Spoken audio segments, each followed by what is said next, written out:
विश्वं दर्पण दृश्यमान नगरी तुल्यं यांतर्गतं पश्यनात्मनि माया बहिरोद्भूतं यथा निद्रया या साक्षात् कुरुते प्रबोध समये स्वात्मानं मे वाद्वयं तस्मै श्री गुरुमूर्तये नमः। इदं श्री दक्षिणामूर्तये ओम।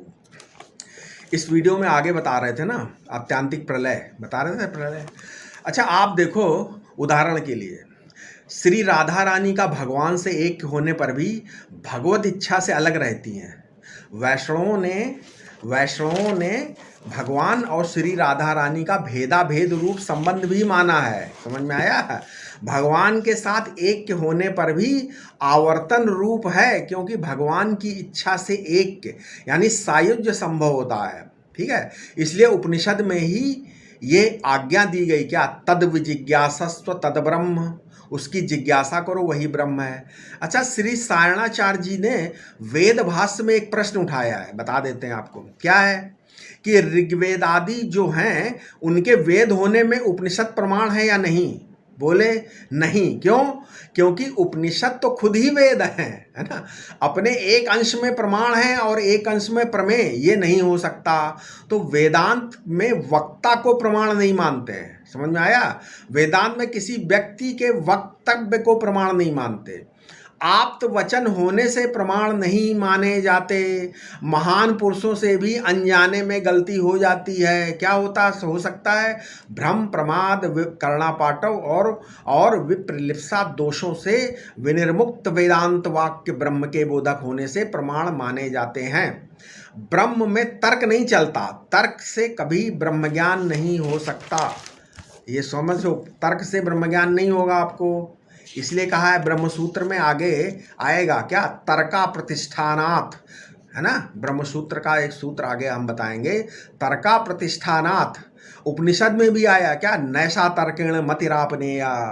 अच्छा, अपने सूत्र पर हम वापस लौटते हैं। दूसरा सूत्र था ना, ओम जन्मादस्य यतः ओम। तो क्या हो गया? तो ये ब्रह्म का लक्षण बन गया। जगत के जन्मादि जिससे होते हैं वही ब्रह्म है। ये लक्षण ब्रह्म में सटीक बैठाना है। बैठता है या नहीं? कहीं अव्याप्तित या असंभव लक्षण तो नहीं है। तो लक्षण क्या होता है? अच्छा, किसी वस्तु को सिद्ध करना हो तो उसका लक्षण और प्रमाण दोनों बताने चाहिए। इसलिए बोलते हैं कि लक्षण प्रमाणाभ्याम वस्तु सिद्धि ही। लक्षण और प्रमाण से वस्तु की सिद्धि होती है। ये दर्शन शास्त्र का प्रसिद्ध वचन है।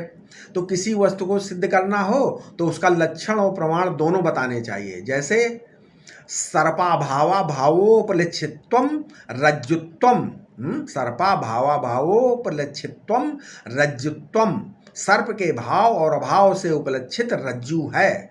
तो यहाँ मिथ्या वस्तु से भी सत्य का लक्षण सत्य को लखाने के लिए बनाया जा सकता है ना।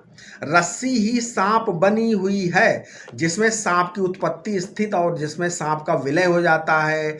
जिसमें सांप तीनों कालों में नहीं है, वो जो सर्पा भावा भावोपलक्षित रज्जु है वही है। ठीक है, तो एक पदार्थ का इंद्रियों से ज्ञान होता है, एक साक्षी प्रत्यक्ष होता है, और एक ऐसी वस्तु है जो स्वयं साक्षी है। तो जब तक वस्तु का यथार्थ अनुभव ना हो तब तक प्रमाण क्या है ना। तो भी लक्षण हो वो तीन दोषों से मुक्त होना चाहिए। पहला अव्याप्ति, दूसरा अतिव्याप्ति और तीसरा असंभव। अव्याप्ति क्या है? जो लक्षण लक्ष्य में व्यापे ही नहीं, वो अव्याप्ति दोष है। जैसे कोई कहे जिसके खुर फटे ना हो वो गाय है, तो यहाँ पर लक्षण गाय में घटता ही नहीं, क्योंकि गाय के खुर तो फटे होते हैं। दूसरा अतिव्याप्ति दोष, जो लक्षण लक्ष्य के अतिरिक्त अन्य में भी घटित हो। कैसे? वहाँ अतिव्याप्ति दोष होगा। जैसे सींग वाला जानवर गाय है, तो ये तो गाय का लक्षण नहीं हुआ। कैसे? क्योंकि सींग तो बकरी, हिरन, भैंस के भी होते हैं। अतः इस लक्षण में क्या हो गया? अतिव्याप्ति दोष है। अब तीसरा है असंभव दोष, जो लक्षण कभी किसी में घटित ही ना हो।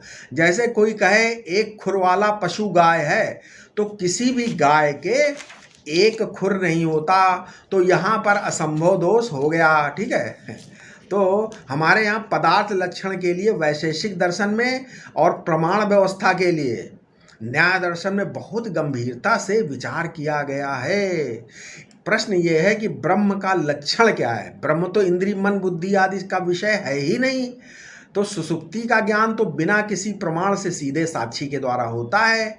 जब हम स्वयं ब्रह्म हैं तो स्वयं के दर्शन में प्रमाण क्या? यही कि किसी तरह आत्माकार ब्रह्माकार वृत्ति का उदय हो। ये वृत्ति कैसे बनेगी, इसको कौन जगाएगा? केवल शब्द ही जगा सकता है। केवल तत्वमसी आदि वेदांत वाक्य ही इस वृत्ति को जगाएंगे। स्वरूप बोधक वाक्य भी दो प्रकार के होते हैं, समझ में आया? जैसे स्वरूप बोधक वाक्य वो भी दो, पहला ज्ञात आत्माकार वृत्ति को जगाते हैं, दूसरा अज्ञात आत्माकार वृत्ति को जगाते हैं।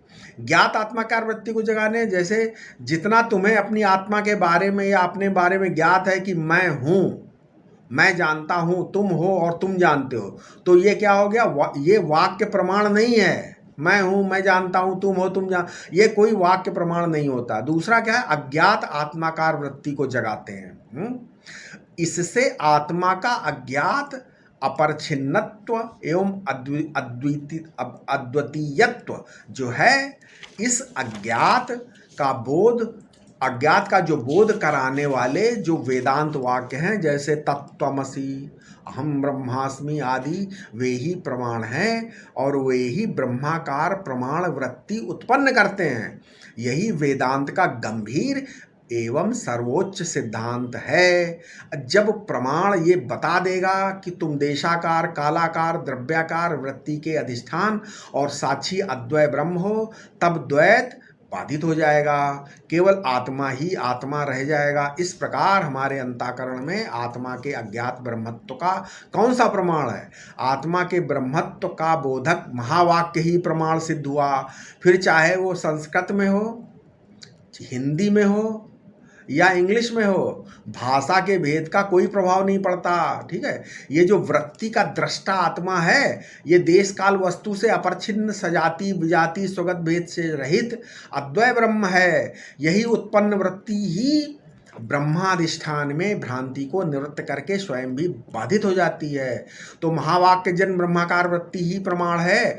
ये जो ब्रह्मसूत्र है वो उपनिषद के वाक्य पुष्पों की एक माला गूंथने के लिए बनाया गया है। ठीक है, विचार का विषय ये है कि सृष्टि की उत्पत्ति, स्थिति, लय ब्रह्म का लक्षण है या नहीं।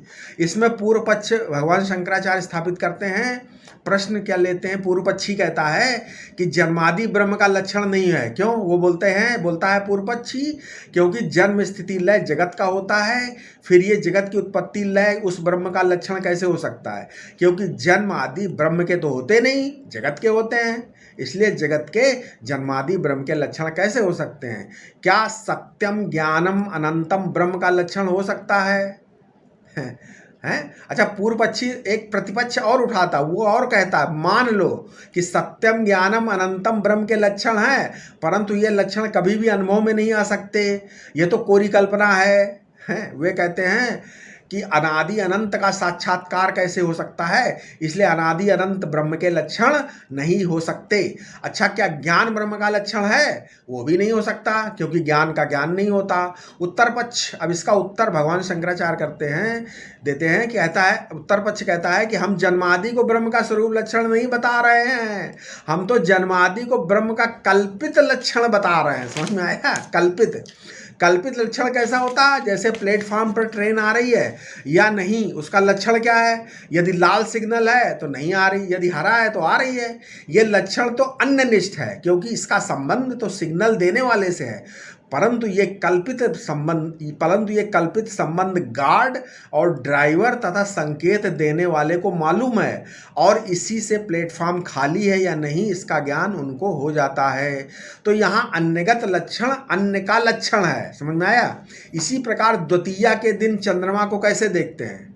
जो दिखाने वाला है वो कहता है कि देखो देखो, वो जो पेड़ है उसके सबसे ऊपर वाली डाली से 3 हाथ ऊपर चंद्रमा है। चंद्रमा ना तो पेड़ की डाली से ना तो 3 हाथ ऊंचाई से कोई वास्तविक संबंध है, परंतु द्वितीया के चंद्रमा को देखने के लिए कल्पित लक्षण बनाया गया है। इसी को शाखा चंद्र न्याय कहते हैं। समझ में आया? आशा है आपको जरूर समझ में आया। अब आगे अगले वीडियो बताएंगे लक्षण कितने प्रकार का होता है। ठीक है, ओम शांति शांति शांति।